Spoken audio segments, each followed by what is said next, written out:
آئیے اس آیت کی طرف جس سے یہ دلیل پکڑتے ہیں کہ اللہ کے اولیاء اللہ یا اللہ کے فرشتے بیٹے اور بیٹیاں دے سکتے ہیں۔ اس آیت میں لِأَهَبَ لَكِ کا مطلب سمجھنے میں جو انہوں نے غلطی کھائی ہے وہ کہاں سے کھائی ہے؟ اصل میں جبرائیل علیہ السلام کو مریم علیہ السلام کی طرف اللہ رب العالمین نے بیٹے کی خوشخبری دے کر بھیجا تھا، جیسے پہلے بھی کئی انبیاء علیہ السلام کی طرف اللہ رب العالمین نے فرشتوں کو خوشخبری دینے والا بنا کر بھیجا تھا۔ ابراہیم علیہ السلام کی عمر 100 برس ہو چکی تھی اور ان کی بیوی بھی انتہائی بوڑھی ہو چکی تھی، تو اللہ کے فرشتے خوشخبری لے کر آئے، وَلَقَدْ جَاءَتْ رُسُلُنَا إِبْرَاهِيمَ بِالْبُشْرَى، اور تحقیق ہمارے فرشتے آئے ابراہیم علیہ السلام کے پاس خوشخبری لے کر۔ اسی طرح زکریا علیہ السلام کی عمر بھی 100 برس سے تجاوز کر چکی تھی، تو اللہ رب العالمین کے فرشتے جب انہوں نے دعا کی، خوشخبری دینے آئے، یا زکریا انا نبشرک بغلام اسمہ یحییٰ، اے زکریا ہم تجھ کو ایک بیٹے کی خوشخبری دیتے ہیں جس کا نام یحییٰ ہوگا۔ ایسی ہی خوشخبریوں کی طرح اللہ رب العالمین نے مریم علیہ السلام کی طرف بھی خوشخبری بھیجی، اور جبرائیل علیہ السلام آدمی کی شکل میں ظاہر ہوئے اور کہنے لگے، انما انا رسول ربی کی لِأَهَبَ لَكِ غُلَامًا زَكِيًّا، میں تمہارے پروردگار کا بھیجا ہوا یعنی فرشتہ ہوں تاکہ تجھے پاک طبیعت لڑکا ہبہ کر دوں۔ یہ بات سمجھیں کہ جبرائیل علیہ السلام نے مریم علیہ السلام کو بچے کی سچی بشارت دی تو گویا یہ بشارت بے منزلہ ہبہ کے ٹھہری۔ چنانچہ یہی ہبہ قرآن مجید میں دوسرے مقام پر بشارت کے الفاظ سے موجود ہے۔ چنانچہ آپ خود دیکھ سکتے ہیں سورۃ آل عمران میں 45 نمبر آیت ہے، اذ قالت الملائکۃ یا مریم ان اللہ یبشرک بکلمات منہ اسمہ المسیح عیسی ابن مریم وجیہا فی الدنیا والآخرۃ ومن المقربین۔ اور جب فرشتوں نے کہا، اے مریم اللہ تعالیٰ تجھے اپنے ایک کلمے کی خوشخبری دیتا ہے جس کا نام مسیح عیسی ابن مریم ہے، جو دنیا اور آخرت میں عزت والا ہے اور اللہ کے مقربین میں سے ہے۔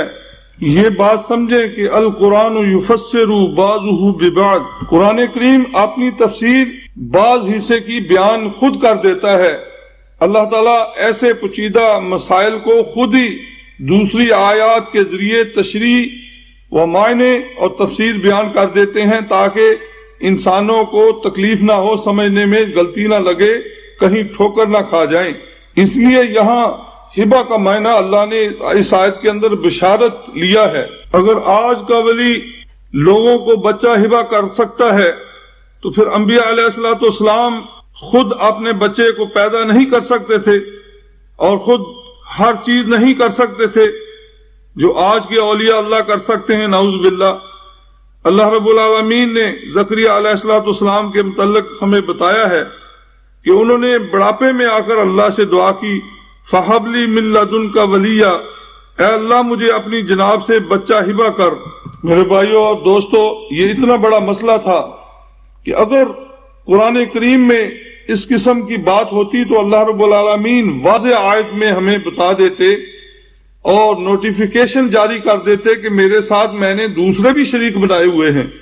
لہٰذا سارے کام میں نہیں کرتا، میں نے کچھ کام فلانے کو بانٹ دیے ہیں، لہٰذا مجھ تک پہنچنے کے لیے فلانے کو یا فلانے بزرگ کو یا اللہ کے ولی کو درمیان میں واسطہ اور وسیلہ ڈال لینا۔ میں سارے کام اس لیے نہیں کر سکتا کہ میری اتنی پاور نہیں، نعوذ باللہ، استغفر اللہ۔ اب میں آپ کے سامنے 3 اللہ کی بندیوں کے واقعات سناؤں گا کہ جو اللہ کے نبیوں کی تعلیم سے کتنی مواحد بن چکی تھی کہ وہ ہر حال میں اپنے نبی خامد کو نہیں پکارتی تھی، مصیبت کے وقت اللہ رب العالمین سے فریادیں کرتی تھی۔ ان میں سے ایک فرعون کی بیوی ہے جو حضرت موسیٰ علیہ السلام کی رضائی والدہ بنی، اگرچہ انہوں نے دودھ نہیں پلایا، ان کی پرورش کی، اور جب وہ نبی بن گئے تو ان پر ایمان لے آئی۔ فرعون نے ان کو بہت زیادہ اذیتیں دیں،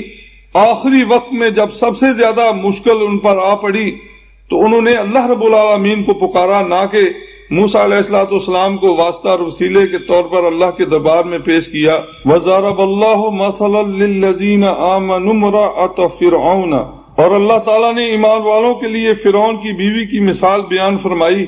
اذ قالت رب ابن لی عندك بیتا فی الجنة ونجنی من فرعون وعملہ ونجنی من القوم الظالمین، جبکہ اس نے دعا کی کہ اے میرے رب، میرے لیے اپنے پاس جنت میں مکان بنا اور مجھے فرعون اور اس کے عمل سے بچا اور مجھے ظالموں سے خلاصی دے۔ اللہ کی اس بندی نے قیامت تک کی مومن بندیوں کے لیے نمونہ چھوڑا ہے، بلکہ مومن مردوں کے لیے بھی نمونہ چھوڑا ہے کہ بڑی سے بڑی بھی مصیبت آ جائے تو خالص سیدھا اللہ رب العالمین کو پکارا جائے۔ حالانکہ موسیٰ علیہ السلام کو بھی وہ کہہ سکتی تھی کہ میں آپ کے وسیلے سے اللہ سے مانگتی ہوں، پر اس کو پتا تھا، ایمان تھا کہ اللہ کے سوا کوئی بھی ڈائریکٹ ہماری فریادیں سننے والا نہیں، مصیبتوں کو دور کرنے والا نہیں۔ دوسرا واقعہ حضرت ابراہیم علیہ السلام کی بیوی کا ہے۔ جب ابراہیم علیہ السلام ہجرت کر کے عراق سے مصر پہنچے تو کسی نے خبر دی ابراہیم علیہ السلام کے ساتھ ایک بہت ہی خوبصورت عورت ہے، تو چنانچہ ان کو بادشاہ کے محل میں پہنچا دیا گیا۔ جب بادشاہ آیا تو اس مشکل وقت میں حضرت ابراہیم علیہ السلام کی بیوی سارہ کیا کر رہی تھی، آئیے اللہ کے نبی صلی اللہ علیہ وسلم کی زبان مبارک سے سنیں۔ اس حدیث کو امام بخاری نے اپنی بخاری میں پیش کیا ہے۔ فقام الیہا، بادشاہ سارہ علیہ السلام کی طرف بڑھا۔ فقامت توضع وتصلی، تو سارہ علیہ السلام نے وضو کیا اور نماز پڑھنے لگی اور اللہ سے فریاد کرنے لگی۔ فقالت، تو دعا میں کہنے لگی، اللہم ان کنت آمنت بک وبرسولک، اے اللہ اگر میں تجھ پر اور تیرے رسول ابراہیم علیہ السلام پر ایمان لائی ہوں، وَأَحْسَنْتُ فَرْجِي إِلَّا عَلَىٰ زَوْجِي، اور سوائے اپنے شوہر کے میں نے اپنی عزت کو بچایا ہے، فَلَا تُسَلِّطْ عَلَيَّ الْكَافِرِ، تو مجھ پر کافر کو مسلط نہ کرنا۔ فَقُتَّ حَتَّى رَكَضَ بِرِجْلِهِ، یہ دعا کے فوراً بعد وہ کافر پر موت طاری ہو گئی حتیٰ کہ اپنے پاؤں زمین پہ مارنے لگا۔ دوسری حدیث بخاری میں اس میں یہ آتا ہے کہ جب وہ مرنے لگا تو سارہ رضی اللہ تعالیٰ عنہ نے اللہ سے دعا کی کہ اے اللہ اگر یہ مر گیا تو لوگ کہیں گے کہ اس عورت نے اسے قتل کیا ہے۔ چنانچہ اللہ رب العالمین نے اپنی بندی کی دعا قبول کی اور اللہ نے پھر اس کو دوبارہ زندگی دی۔ پھر وہ اپنے کرندوں کو کہنے لگا کہ اس عورت کو ابراہیم کے پاس واپس لے جاؤ، اور ساتھ اس نے اپنی بیٹی جو بہت نیک لڑکی تھی ابراہیم علیہ السلام کو ہبہ کر دی۔ چنانچہ سارہ اپنے خاوند ابراہیم علیہ السلام کو کہنے لگی کہ آپ نے نہیں دیکھا کہ اللہ نے کافر کو ذلیل کر دیا اور آپ کے لیے یہ خادمہ بھی دلوا دی۔ میری بہنوں اور میرے بھائیوں، سچی بات یہ ہے کہ دنیا کی تمام مومن عورتیں اگر اکٹھی ہو جائیں تو اللہ کے نبی کی بیوی کے برابر ان کا ایمان نہیں ہو سکتا۔ دیکھیے انہوں نے ہمارے لیے کتنا بڑا نمونہ چھوڑا ہے کہ اتنی بڑی مصیبت اور مشکل کے وقت انہوں نے اپنے خامد کو نہیں کہا، نہ ان کا وسیلہ پکڑا ہے، حالانکہ ان کو پتا تھا یہ اللہ کے اتنے برگزیدہ نبی ہیں، پر انہوں نے ڈائریکٹ اللہ رب العالمین سے مانگا ہے، کیونکہ ابراہیم علیہ السلام نے اپنی بیوی کو سکھایا یہ تھا کہ مشکل کے وقت، مصیبت کے وقت نماز پڑھ کے اللہ سے مانگو یا ویسے اللہ تعالیٰ سے مانگو، اللہ تعالیٰ ہی دعائیں سننے والا ہے۔ اور پھر اس دعا کے اندر جو انہوں نے مانگی تھی، دو چیزوں کا واسطہ اللہ کو دیا ہے، ایک تو اللہ پر ایمان اور اس کے رسول پر ایمان، اور دوسرا اپنی پاک دامنی کا ذکر کیا ہے اور واسطہ ڈالا ہے، تو اللہ رب العالمین نے فوراً ہی ان کی دعا کو قبول کیا ہے۔ تیسرا واقعہ ہماری ماں عائشہ رضی اللہ تعالی عنہا کا ہے کہ جن پر منافقین نے بہتان باندھا تھا۔ واقعہ اس طرح ہے کہ نبی صلی اللہ علیہ وسلم جب سفر میں جاتے تھے تو اپنی بیویوں کے درمیان قرعہ اندازی کرتے تھے، جس کا نام نکل آتا تھا اس بیوی کو سفر میں لے جاتے تھے۔ اس سفر میں عائشہ رضی اللہ تعالی عنہا کا نام نکل آیا تو ان کو ساتھ لے گئے۔ سفر کے دوران نبی صلی اللہ علیہ وسلم نے حاجت کے لیے لوگوں کو ایک جگہ ٹھہرایا، سب لوگوں نے اپنی اپنی حاجتیں پوری کی۔ عائشہ رضی اللہ تعالی عنہا بھی اپنی حاجت کے لیے گئیں سب لوگ اپنی اپنی ضروریات سے فارغ ہو کر قافلے کے پاس پہنچ گئے۔ اسی دوران میں حضرت عائشہ رضی اللہ تعالی عنہا کا ہار گم ہو گیا تو وہ اپنے ہار کو ڈھونڈنے لگ گئی۔ قافلے والوں نے یہ سمجھا کہ وہ اپنے کجاوے میں بیٹھ گئی ہوں گی تو اس کجاوے کو اٹھا کر اونٹ کے اوپر رکھ دیا اور قافلہ روانہ ہو گیا۔ اسی سنا میں عائشہ رضی اللہ تعالی عنہا جب تشریف لائیں تو قافلہ وہاں سے جا چکا تھا۔ پریشان ہو کے وہیں بیٹھ گئی اور دل میں خیال آیا کہ میں اسی جگہ بیٹھتی ہوں، جب قافلے والے مجھے نہیں پائیں گے تو ضرور یہاں آ کے ڈھونڈیں گے۔ چنانچہ بیٹھے بیٹھے ان کو نیند آ گئی۔ قافلے کے پیچھے پیچھے ایک صحابی جن کا نام صفوان ہے وہ آ رہے تھے۔ جب قافلہ روانہ ہو جاتا تھا تو وہ دیکھتے تھے کوئی چیز گری ہو تو اٹھا لیں۔ جب وہ وہاں سے گزرے ہیں تو انہوں نے عائشہ رضی اللہ تعالی عنہا کو دیکھا سوئی ہوئی ہیں تو اونٹ سے نیچے اترے ہیں اور انا للہ و انا الیہ راجعون پڑھا۔ یہ سنتے ہی عائشہ رضی اللہ تعالی عنہا کی آنکھ کھل گئی تو انہوں نے بغیر کلام کیے ہوئے اونٹ کو نیچے کیا اور وہ سمجھ گئی کہ یہ مجھے کہہ رہے ہیں کہ اونٹ پر بیٹھ جائیں، تو وہ اونٹ پر سوار ہو گئی تو نکیل پکڑ کر وہ بھی قافلے کے پیچھے روانہ ہو گئے، یہاں تک کہ مدینے میں پہنچ گئے، مگر راستے میں قافلہ نہ ملا۔ منافقین کو جب یہ خبر پہنچی تو ان کو بڑی خوشی ہوئی کہ ہمارے پاس اب ایک سنہری موقع ہے کہ ہم اللہ کے نبی کی بیوی کے اوپر الزام لگائیں۔ منافقین نے نبی صلی اللہ علیہ وسلم کی بیوی پر الزام لگا دیا اور کچھ مسلم مرد اور عورتیں بھی اس میں شریک ہو گئیں۔ نبی صلی اللہ علیہ وسلم بڑے سخت پریشان ہوئے اور عائشہ رضی اللہ تعالی عنہا کو اپنے میکے بھیج دیا۔ اصحاب رسول صلی اللہ علیہ وسلم بھی اس میں سخت پریشان ہوئے۔ ایک ماہ گزر گیا اور اللہ تعالیٰ کی طرف سے کوئی وحی بھی نازل نہ ہوئی۔ فرماتی ہیں کہ ایک دن اللہ کے رسول صلی اللہ علیہ وسلم ہمارے گھر تشریف لائے۔ آپ صلی اللہ علیہ وسلم نے السلام علیکم کہا، پھر تشریف فرما ہوئے اور اللہ تعالیٰ کی حمد و ثنا کی اور بیان کرنے کے بعد فرمایا، اے عائشہ مجھے تیری طرف سے یہ باتیں پہنچی ہیں، اگر تو بے گناہ ہے تو ان قریب اللہ تجھے بری کر دیں گے، اور اگر کوئی بات ہے تو پھر اللہ کے حضور توبہ استغفار کرو، کیونکہ بندہ جب اپنے گناہ کا اعتراف کر لیتا ہے اور اللہ کی طرف رجوع کرتا ہے تو اللہ بھی اپنے بندے کی توبہ قبول فرماتا ہے۔ جب اللہ کے رسول صلی اللہ علیہ وسلم نے اپنی باتیں مکمل کر لی تو فرماتی ہیں کہ میرے آنسو جو ہر وقت بہہ رہے تھے یوں ہی خشک ہو گئے کہ ایک قطرہ بھی باقی نہ رہا۔ میں نے اپنے باپ کی طرف دیکھ کر کہا، میری طرف سے اللہ کے رسول صلی اللہ علیہ وسلم کو جواب دیجئے، تو انہوں نے کہا کہ اللہ کی قسم مجھے معلوم نہیں میں اللہ کے نبی صلی اللہ علیہ وسلم کو کیا کہوں۔ پھر میں اپنی ماں کی طرف متوجہ ہوئی اور ان سے بھی یہی کہا تو اماں جان نے بھی وہی جواب دیا جو ابا جان نے دیا تھا۔ پھر میں نے کہا، اللہ کی قسم اگر میں کہوں کہ میں بے گناہ ہوں، حالانکہ اللہ کریم جانتے ہیں کہ میں بے گناہ ہوں، تو آپ میری تصدیق نہ کرو گے، اور اگر میں اعتراف کروں ایسے گناہ کا تو میں کیسے ایسے گناہ کا اعتراف کروں جو میں نے کیا ہی نہیں؟ اللہ تعالیٰ جانتے ہیں کہ میں اس سے بے گناہ ہوں اور بری ذمہ ہوں، تو آپ لوگ میری تصدیق کرو گے۔ لہذا میں اپنے لیے اور آپ کے لیے یوسف علیہ السلام کے باپ اور ان کے بیٹوں کے درمیان ہونے والے معاملے کی مثال دے کر کہتی ہوں، فصبر جمیل واللہ المستعان علی ما تصفون، میں باوقار اور خوبصورت صبر کروں گا، اور جو تم بیان کر رہے ہو اس پر اللہ ہی سے مدد مانگی جاتی ہے۔ یعقوب علیہ السلام نے یہ اس وقت کہا تھا جب بیٹوں نے آ کر کہا کہ یوسف علیہ السلام کو بھیڑیے نے کھا لیا ہے اور قمیض بھی لے کر آئے تھے،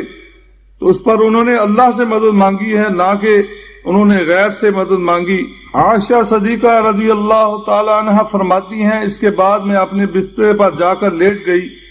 اور مجھے یقین تھا اللہ رب العالمین میری ضرور برات ظاہر کریں گے اور اللہ تعالیٰ اپنے رسول کو خواب میں اس کی خبر دے دیں گے، اور یہ بات میرے وہم و گمان میں بھی نہیں تھی کہ اللہ تعالیٰ میری شان میں، میری برات میں، میری بے گناہی میں قرآن مجید اتاریں گے جو قیامت تک پڑھا جائے گا۔ فرماتی ہے کہ نبی صلی اللہ علیہ وسلم ابھی ہمارے گھر میں بیٹھے ہی ہوئے تھے اور نہ ہمارے گھر میں سے کوئی فرد باہر نکلا۔ اللہ رب العالمین نے آپ صلی اللہ علیہ وسلم پر وحی نازل فرما دی۔ جب وحی کی کیفیت ختم ہوئی تو نبی صلی اللہ علیہ وسلم تبسم فرما رہے تھے، اور سب سے پہلا کلمہ جو آپ کی زبان مبارک سے نکلا وہ یہ تھا کہ اے عائشہ، اللہ نے تمہاری برات نازل فرما دی ہے۔ آپ نے فرمایا فقط برا کے، اللہ نے تمہیں بری قرار دیا ہے۔ تو میری والدہ نے فرمایا کہ نبی صلی اللہ علیہ وسلم کے سامنے شکریہ کے لیے کھڑی ہو جا۔ تو میں نے کہا اللہ کی قسم میں ہرگز آپ کے سامنے کھڑی نہیں ہوں گی اور اللہ تعالیٰ کے سوا کسی کی تعریف نہیں کروں گی۔ اللہ تعالیٰ نے آپ کی شان میں 10 آیات نازل فرمائی ہیں۔ غور کیجئے کہ اللہ کے رسول صلی اللہ علیہ وسلم سخت پریشان تھے،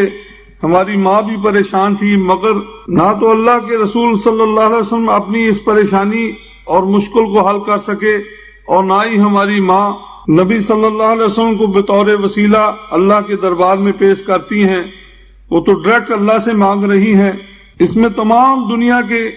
مومنین مرد اور عورتوں کے لیے عبرت ہے، خاص طور پر عائشہ رضی اللہ تعالیٰ عنہ کا اپنی ماں کو جواب دینا کہ میں اللہ ہی کی تعریف کروں گی، اسی کا شکریہ ادا کروں گی، کیونکہ وہی مصیبتوں میں کام آنے والا ہے اور اسی نے میری برات آسمان سے نازل کی ہے، کیونکہ انہوں نے یہی پڑھا تھا فصبر جمیل واللہ المستعان علی ما تصفون، میں خوبصورت بہترین صبر کروں گی اور جو تم بیان کر رہے ہو اللہ ہی سے مدد مانگی جاتی ہے۔ یعقوب علیہ السلام نے بھی جب پڑھا تھا تو اللہ نے ان کی مدد فرمائی تھی، اور میں آج انہی کے طریقے پر اس بات کو دل میں رکھ کر کہ اللہ ہی سے مدد مانگی جاتی ہے اللہ سے دعا مانگتی ہوں۔ اللہ تعالی ہم کو بھی ان کے نقش قدم پر چلنے والا بنائے کہ ہم ہر حال میں اپنے مالک کو اور خالق کو پکاریں۔ آئیے دوبارہ ہم اس آیت کی طرف جاتے ہیں جو سورہ زمر میں ہم نے ابتدا کی تھی، اس کی درمیان میں اللہ رب العالمین فرماتے ہیں ان اللہ یحکم بینہم فیما ہم فیہ یختلفون، اللہ رب العالمین ان کا فیصلہ کرے گا جس میں وہ اختلاف کرتے ہیں۔ ان اللہ لا یہدی من ہوا کاذب کفار، اور بے شک اللہ تعالی نہیں ہدایت دیتا جو بہت زیادہ جھوٹ بولنے والا اور ناشکرا ہو۔ اس آیت میں آخری مصروں پہ غور کریں کہ اللہ رب العالمین فرماتے ہیں کہ اللہ ایسے شخص کو ہدایت نہیں دیتا جو بہت زیادہ جھوٹا اور ناشکرا ہو، اس لیے کہ شرک سب سے بڑا جھوٹ ہے۔ اس لیے اللہ تعالیٰ نے فرمایا ان الشرک لظلم عظیم، شرک سب سے بڑا ظلم ہے، اور جو انسان اللہ کے علاوہ غیر کو پکارتا ہے وہ سب سے بڑا جھوٹا اور ناشکرا ہے۔ کفار عربی زبان میں ناشکرے کو کہتے ہیں، اور اللہ نے یہاں ثابت کر دیا کہ سب سے بڑا ناشکرا مشرک ہوتا ہے جو اللہ کے ساتھ شریک ٹھہراتا ہے۔ وما قدر اللہ حق قدرہ، ان لوگوں نے اللہ کی قدر نہیں جانی جیسے اللہ کی قدر کرنی چاہیے تھی۔ تو گویا مشرک جو شرک کرتا ہے اللہ کی قدر نہیں جانتا، اللہ کو مخلوق کی طرح سمجھتا ہے۔ اس لیے کسی نے خوب کہا کہ شرک پیدا ہی اس وقت ہوتا ہے جب یہ سمجھ لیا جائے کہ اللہ تعالیٰ بندوں کی طرح ہے، یا یہ سمجھ لیا جائے کہ اس کی قدرت ناقص ہے، یا یہ سمجھ لیا جائے کہ اس کو مخلوق کا علم نہیں اور مخلوق پر وہ رحم نہیں کر سکتا۔ اگر ہمیں مخلوق پر رحم آتا ہے تو وہ ارحم الراحمین ہے۔ مخلوق اس کی طاقت کا اندازہ نہیں کر سکتی، اور جتنا آج تک ہم اللہ کے بارے میں سمجھے ہیں وہ اس سے بہت بلند ہے۔ کوئی اس کے علم کو نہیں جان سکتا، کوئی اس کی قدرت کو نہیں جان سکتا، کوئی اس کی طاقت کو نہیں جان سکتا، اور کوئی یہ نہیں کہہ سکتا کہ وہ اس حد تک ہے، اس سے آگے نہیں۔ وہ ہر چیز کو جاننے والا ہے اور ہر چیز کو پیدا کرنے والا ہے اور ہر چیز کو کنٹرول کرنے والا ہے، اور وہ تو ایسا قادر مطلق ہے کہ عرش سے لے کر تحت الثری تک ہر چیز کو دیکھ رہا ہے، ہر چیز کی سن رہا ہے، ہر چیز کو تھامے ہوئے ہے۔ اور وہ فرماتا ہے وَلَا يُعُودُهُ حِفْظُهُمَا وَهُوَ الْعَلِيُّ الْعَظِيمُ، وہ ان کی حفاظت سے نہ تھکتا ہے نہ اکتاتا ہے،